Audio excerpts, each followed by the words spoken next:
That's all I've got. I guess the moral of the story is, even when you've forgotten, you know, who I am, what we did here, even once the standing ovation and the wild screams in the King Center have done echoing through your cranium, you got to realize that your abilities, they're like a force. We spent so much time with Star Wars recently, but you can use it for stuff. As an end in itself, it is a beautiful thing, but it's also a power that you can use, a vehicle that can take you places so that you can address the other things that are important in your lives. What is violence? That's extremely tough. That's a difficult thing to answer.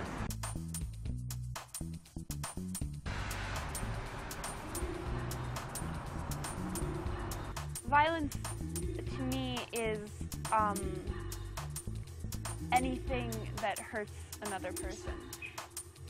Like, I get angry, but when someone tries to fight me, I'm like, and what will that do? Prove that you're a bit bigger man? Prove that you can beat me up, and so somehow that makes you feel better?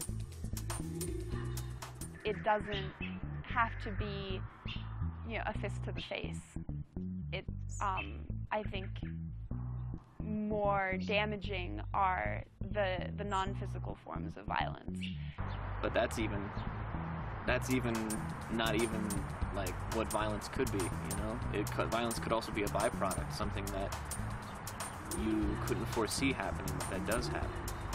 You know, if I want to accomplish one of my own personal goals, and as a result someone else or some other group gets harmed because of it, it's not something that I intentionally did, but it's still a violent product of that.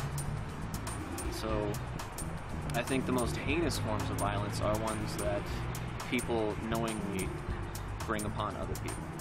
For me, violence is something that comes from people.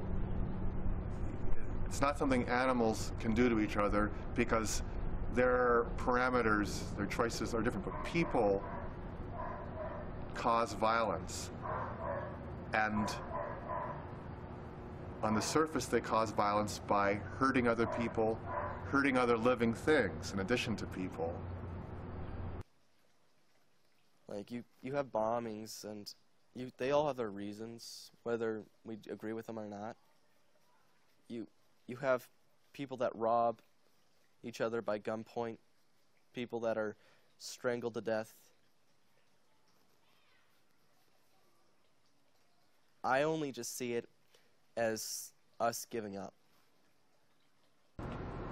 I've got a son. I was in the room when he was born. Got the mother, got the doctors, got the father. The child is born. If the baby comes up and he's just wriggling around, this is not a comforting thing. It could mean anything. It's very disturbing. It's almost like something you'd see in a horror movie. But when the child is born, maybe the little baby gets a spank, maybe it just lets loose on its own and has a voice. It cries. The voice, the expression of that is kind of what it's all about. It's what it's all about for the mother who breathes a sigh of relief, for the doctors, for everybody.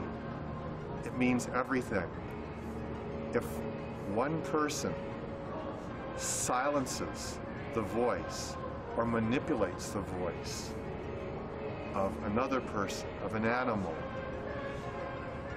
not only is that violence, but that goes against everything we hope for as people, as living organisms on the earth. It's against the fundamental. And I believe that the only reason it happens, it's all around us, is because we keep forgetting, we keep losing touch with this. I'm not And I'm not trying to say that the world's at an end, but there's always room for improvement.